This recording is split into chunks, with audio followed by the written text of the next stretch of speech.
you define intention?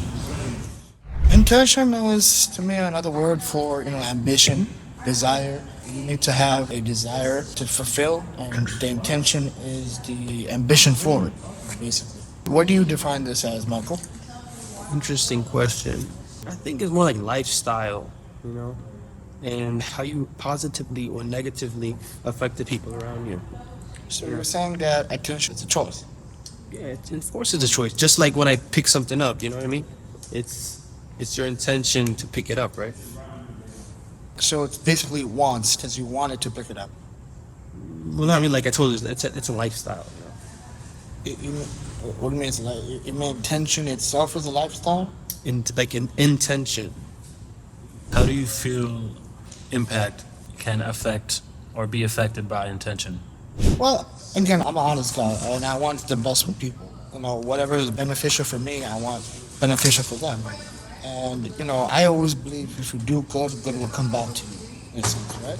But, so my intention is I want honest and good guys to win. That's my intention. We always hear this phrase, nice guys finish last. And I don't want them to finish last. So why can't nice guys win? So my intention is honest guys, honest brothers, honest sisters win. Of course, you gotta work harder. Of course, you gotta work smarter. Just do better for you. If you do better, you'll be better for others. That's my intention, and that's the impact that for me, when I talk to people and I communicate with people, that's mine is clear. Like I don't hide things. I put my cards on the table, and I don't like to screw people over. I rather not deceitful, nothing like that. All right. But again, maybe others might think my open style is a weakness, but if they identify that as weakness, this is my greatest strength.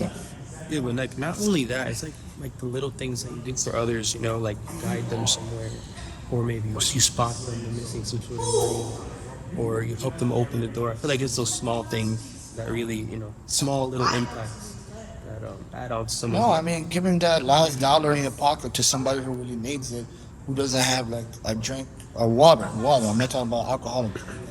It can go a long way. You hear someone's thirst and a journey or something like that. It could be even. You know what? I just shared this story with you guys that I once had a teacher, art teacher in Bonn, my high school. She helped this guy. He was homeless, but he fell down, and he was on the ground for more than 5 days, like 3 days, like 2 days. Like he couldn't get back up because he had an issue with her balance. Right? All my teacher and her friend did was just help the guy up. He was lying there for 2 days. No one helped this guy. They helped him up, and just let him be. They walked into this cafe, I think. You know what this guy did? He goes into the cafe, he pulls out $5 and he wants to give it to my teacher, and she doesn't want to accept it. She just did it because it was a good thing to do. And I think that's a really good impact. Sometimes it's not about money. Sometimes it's just doing something, whether because if someone falls, it can happen back up. But let me stop you right here, because I had an encounter with the homeless in the morning. And he was asking me that he was hungry. He wanted me to give him cash, right? So I had a conversation with him. I offered him, you want to go to Kennedy Fried Chicken? I'll buy you this, I'll buy you that. And he starts making a bunch of excuses. And they gave me the hints that he wanted the money to do something else. So I feel like you shouldn't let yourself get taken advantage of. Even if you want to make a positive impact and you have a positive intention, you should still keep your guard up. No, 100%. Everyone needs to have a self-defense of both mentality and physicality.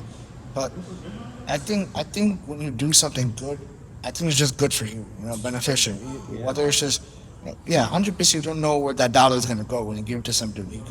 But the act of doing it is just good for you, man. You're saying it's good for your mental health?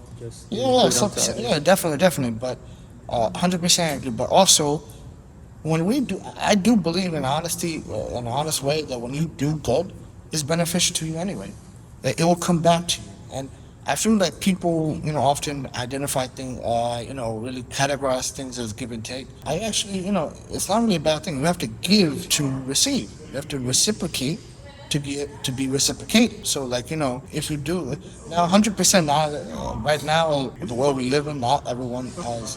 I mean, there are a few good guys out there, a few honest guys. I want to put myself in that category. But the thing is, Because people create problems for other people. They don't want to actually help solve problems. They want to just like for one solution they create 10 problems. Right? I think the impact should be that ma- for every problem, do your best to solve it. Don't make another new problem for another person. Problems will naturally come regardless, but you shouldn't make nonsensical issues. Like for instance, let's say we all have cheeseburgers, right? We all have cheeseburgers. You shouldn't cry and whine about why didn't I get French fries? Because someone less fortunate than you has probably crumbs, breadcrumbs at the table. So, cause bro, I come from my background, I come from an immigrant family. I was born here though, but third world country, and when I was 12, I would visit my mother country. And I went to the village. I saw the way people live, bro. Some people walk miles and miles without no shoes. So people really need to humble themselves and really appreciate what things they have, and not envy the things they don't have.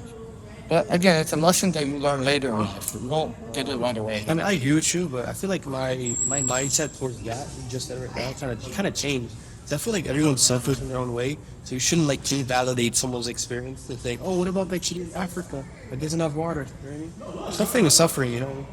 No, yeah, but to me, I think you shouldn't use other people's suffering to justify your suffering.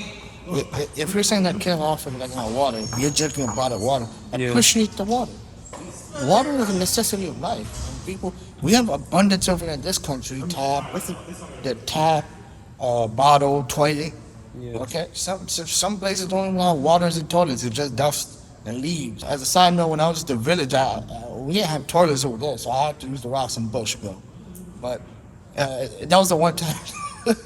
But my point is, again, I feel like we should always learn from it. I agree with you that learn from each other, communicate with each other, and don't decorate yourself with other people's suffering. Don't decorate yourself with other people's struggle.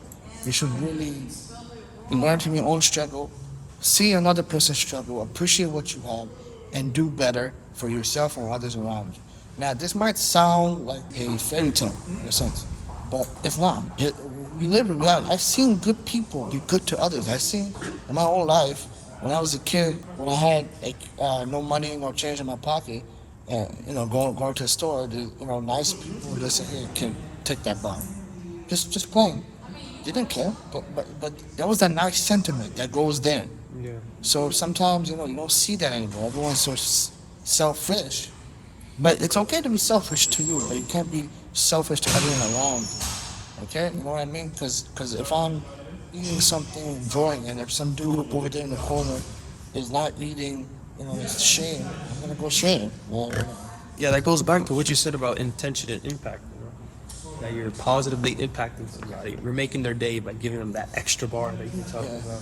But and also it can be in your social life. When it comes to friendship and everything, you and me is always tight. We've been tight, and we build that relationship with people, and I build it with others. You should definitely, focus on building good relationships.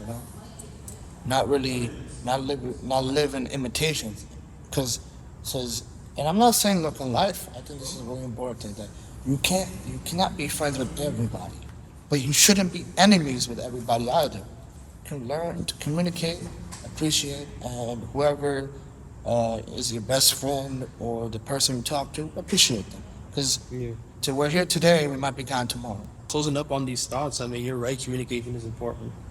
Having a good social life, intentions, positively impacting people. I can't really disagree with you. Those are very important things of life. Without those people keeping you going, it's hard to continue sometimes. How do you guys feel like you impact your community or your communities impact you? It's good to be that person that's there for somebody. Like yesterday when I had a massage visit me yesterday, it's good to lend an ear. That's good, but I don't think we should put too many of our friends' names. Yeah, but.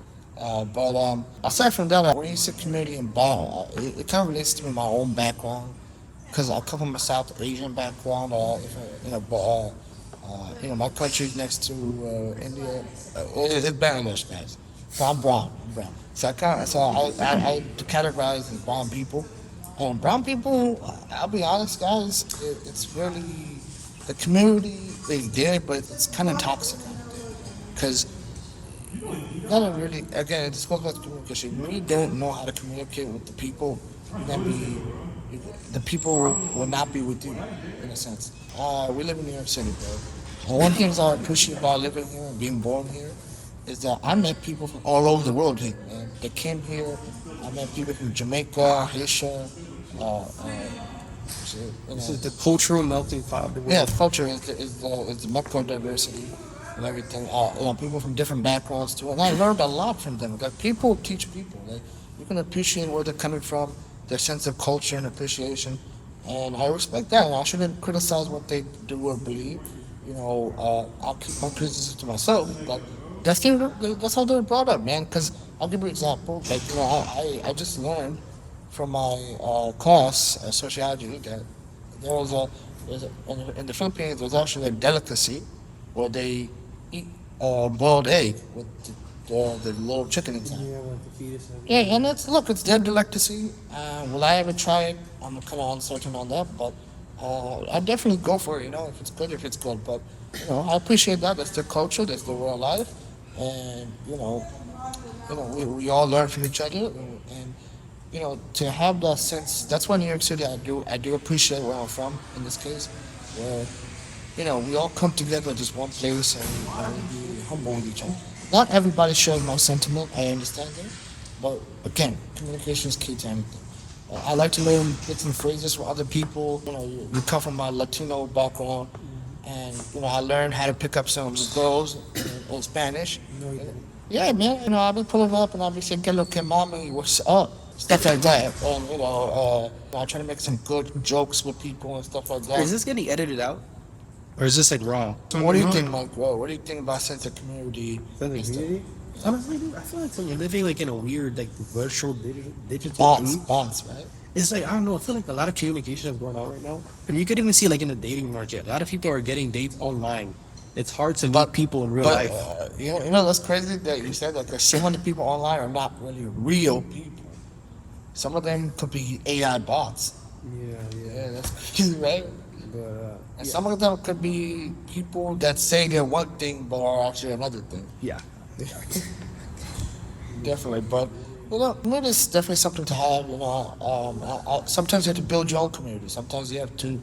When I say build your own community, it means like your friendship, the friends you have, the moments you share. Because community is a sense of unity. Not everyone again will agree with you. Some people will disagree with you. And that's also part of the community. I like green, you like blue. Doesn't matter. That's just one example. But and it doesn't have to be one exact group. You know what I mean? You can't mixture in there. You gotta find your people. You gotta find people you vibe with. Well, yeah, vibe and share similar controversy. You could disagree, of course, but share the same energy as you bring. That's it. That's my 2 cents. But don't let other people define. You should appreciate other people's cultures, but you shouldn't be something you're not. You know what I mean? Don't try to pretend you're from this people's background when you're not. Like, I mean, that's how some people fit in. yeah, they have to do some copycat type of shit. I mean, some people are just, just as a side story, I guess. I had a friend who was black, and he was a smart guy, but he was an athlete, and everyone kind of made fun of him because he wasn't like a basketball guy, but he was a smart guy though. But his own community kind of turned on him in a sense. Bro, why aren't you playing basketball? Why aren't you doing? Because he's black? He was black, but he was kind of like a smart, nerdy type of dude. What's wrong with that? There's nothing wrong with it, but he was trying to. People wanted to fit the stereotype of being like a varsity basketball guy. Alright. It's you're right a about culture thing, but Same with the whites, though. You see that same thing, Like, you expect them to be, rich, not rich, but, educated, a little bit more well-spoken. they definitely less got, slang. they definitely got good credit scores. But, I feel like that's, like, a cultural thing that, you have expectations, Just- like, just- a certain stereotype. Well, we're gonna be honest on one thing, and we'll probably end with this or something. Eminem, even though he's white, he's rap, bro. He's the king of rap, bro. Okay, king of rap. I mean, something like that, because, bro, he's a sick rapper, bro. But he's a white guy. It's crazy. It's crazy, bro. Any closing, notes you want to say? On this particular discussion, I'm gonna say I want to say that listen, yesterday is history, tomorrow's a mystery. Today is a gift. That's why it's called the present. So appreciate it, enjoy it, the moment here and now. Then make another one happen. Closing remarks, bro. I don't know, honestly, have fun, man, Well, because good fun, not bad. not bad fun, but like when you like wake up, it's better to tackle life with a positive attitude, man, because like it's difficult sometimes. So.